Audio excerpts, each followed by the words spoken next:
Hello বন্ধুরা, শাশুড়ি মার রান্নাঘরে তোমাদেরকে অনেক অনেক স্বাগত। দেখো আজকে শুভ নববর্ষ উপলক্ষে বাড়িতে মাংস আনা হয়েছে, যা যা চিকেনও আনা হয়েছে আর মটন আনা হয়েছে। দুটো রেসিপি তোমাদেরকে অল্প অল্প করে শেয়ার করে দেবো, তোমরা দেখতে থাকো। দেখো প্রথমে আমি আলুগুলো ভেজে তুলে নিয়েছি, আর এখানে দেখো তেল আছে, তেলেতেই আমি দিয়ে দেবো গোটা গরম মশলা।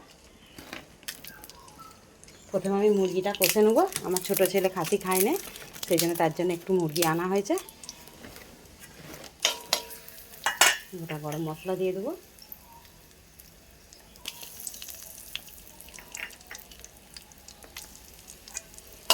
দেখো এত তেতে গেছিলো, তেলটা একটু নাবিয়ে নিয়েছি। এবার দিয়ে দেবো পেঁয়াজ কুচি। আর আমি মাংসটা আগে যেমনভাবে প্রত্যেক সময় দই মাখিয়ে রাখি, এটা থাকা তেল দিয়ে দই দিয়ে আর একটু হলুদ দিয়ে ভালো করে মেখে রেখেছি। পেঁয়াজটা ভাজা ভাজা হয়ে যায়, তবে আমি মাংসটা তুলবো। দেখো পেঁয়াজটা আমার ভাজা ভাজা হয়ে গেছে, এটা আমি দিয়ে দেবো আদা রসুনের পেস্ট।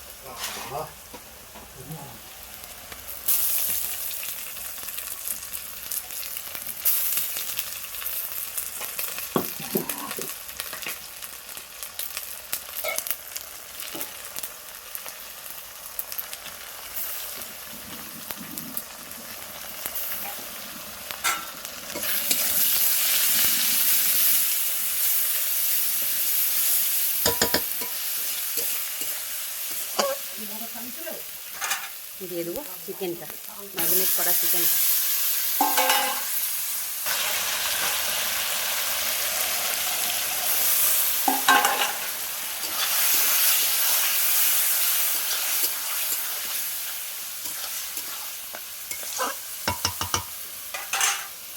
দেখো চিকেনটা কষা হয়ে গেছে, আরও একটু কষে নেবো। আলু আছে তো, সিদ্ধ হবে। আলুটা দিয়ে দিয়েছি এরই ফাঁকে। কালারটা কত সুন্দর এসেছে দেখো, আর এরকম কাই কাই থাকবে। আমি চাপা দিয়ে দিয়ে চিকেনটা রান্না করছি। দেখো বন্ধুরা, চিকেনটা আমার কষা হয়ে গেছে, দেখতে কত সুন্দর হয়েছে, খেতেও খুবই সুন্দর হবে। তোমরা এইভাবে বাড়িতে একবার ট্রাই করে দেখে কমেন্ট করে অবশ্যই জানাবে।